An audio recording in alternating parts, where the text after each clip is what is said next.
The decisions of this Roman emperor changed the course of the empire in a single night. How did he do it?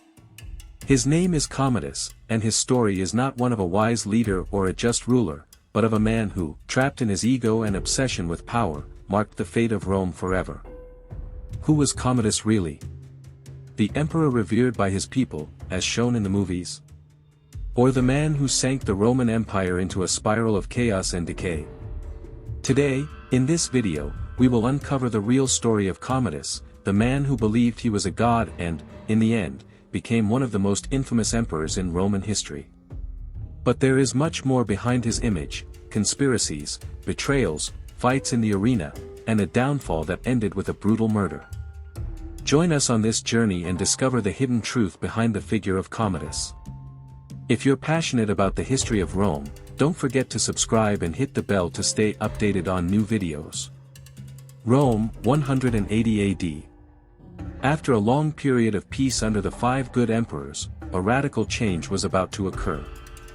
The death of Marcus Aurelius, one of the most admired emperors in Roman history, marked the end of a golden era. The Roman Empire was about to enter an age of chaos and turmoil. With the death of Marcus Aurelius, his son, Commodus, ascended to the throne, but his rise to power was not as expected. He was barely 18 years old when he became emperor, and his attitude from the beginning showed that he was not prepared to lead Rome as his father had. While Rome faced internal and external challenges, Commodus was more interested in a life of luxury than in governance. Although he enjoyed the benefits of a quality education, his father's work ethic interested him not at all. Commodus did not understand the seriousness of his position, nor the importance of maintaining the peace that had characterized his father's reign. The young emperor quickly distanced himself from the responsibilities of the throne and gave himself to a life of excess.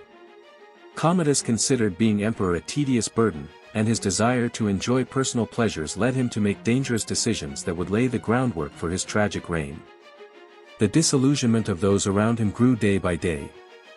While Rome was sinking into political and economic problems, Commodus remained obsessed with his own pleasure and consolidating his personal power. As his increasingly selfish attitude intensified, conspiracies began to emerge within his own imperial circle.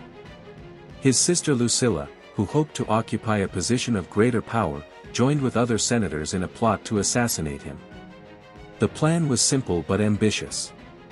When Commodus attended a fight in the Colosseum, his nephew, Claudius, would attack him and kill him. However, the attempt spectacularly failed. The assassin failed to complete his task. Instead of attacking Commodus, he caused a scene, shouting to alert the guards. As soon as the Praetorian Guard became aware of the assassination attempt, the conspirator was apprehended. Commodus' response was brutal. He ordered the execution of all those involved in the conspiracy. The lack of loyalty and the danger posed by his own family made him reinforce his control over the empire even more. As the situation grew tenser, Commodus distanced himself even further from the responsibilities of governance. The young emperor, who had inherited a stable empire, now found himself immersed in an environment of chaos and decay. The struggle for power within his inner circle intensified. After the failed conspiracy led by his sister, Commodus surrounded himself with trusted figures, but among them, one figure stood out: Cleander. This former slave, who had risen to a position near the emperor, began to accumulate power and wealth, taking control of the empire's decisions. But Cleander's story was marked by corruption and greed. It was he who, taking advantage of the grain shortage that struck Rome in 190, manipulated the supply to his advantage, causing a crisis that eventually sparked popular discontent. The people of Rome, fed up with the government's poor decisions, began demanding Cleander's head. Commodus, without hesitation, ordered his execution, but this act only served to deepen the crisis, as Commodus lost control of the situation and began to lose the respect of his own people. From that point on, Commodus was no longer just the emperor of Rome, he believed himself to be a divine reincarnation. He proclaimed himself Hercules, a god, and began to modify his public image, ordering that he be worshipped as a demigod. It was a time when his ego overflowed and his obsession with power became more dangerous. Commodus's colossal ego was not limited to his palace or court. The emperor did not just want to be worshipped as a god, he also longed to be seen as a hero in the arena. So, he decided to enter the world of gladiators, but not as a spectator, rather as a combatant. Although gladiators represented the struggle between the lowest classes of Rome, Commodus began to fight in the arena as if he were a champion. But, of course, it was not a fair competition. His opponents were not only disadvantaged by the simple fact of facing the emperor, but in many cases, they fought with wooden swords. Commodus not only fought in organized matches but also ordered gladiators and already wounded animals to fight for him. With this act, he not only despised the essence of the battles but also showed his absolute disregard for human and animal life. For Commodus, the arena was not just a place of spectacle. It was his personal stage, a means to continue feeding his need for power and admiration. As his behavior became more erratic, his fights in the arena became a symbol of his self-deification and a reminder that Rome was no longer governed by a wise emperor, but by a man who saw himself as a god. Commodus's reign, marked by excessive ego and a life of excess, eventually came to an end in the most violent and heartbreaking way.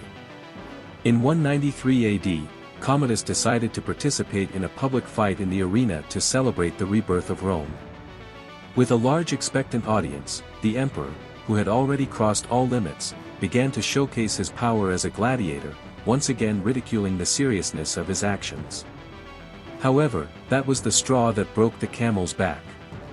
His uncontrollable behavior and threats towards those who opposed him caused a reaction from his closest circle. His lover, Marcia, and the commander of the Praetorian Guard, Quintus, were the first to realize that something had to be done before Commodus completely destroyed the empire. After failing to convince him to abandon his plans, they made a drastic decision: to assassinate him. The poison they offered him in a cup of wine was not enough to end his life. It was then that his physical trainer, Narcissus, took action, and with his hands, he suffocated Commodus to death. With his death, the reign of Commodus came to an end, an emperor whose life was marked by obsession, ego, and decadence. His disappearance left a devastated Rome, and the empire was never the same again.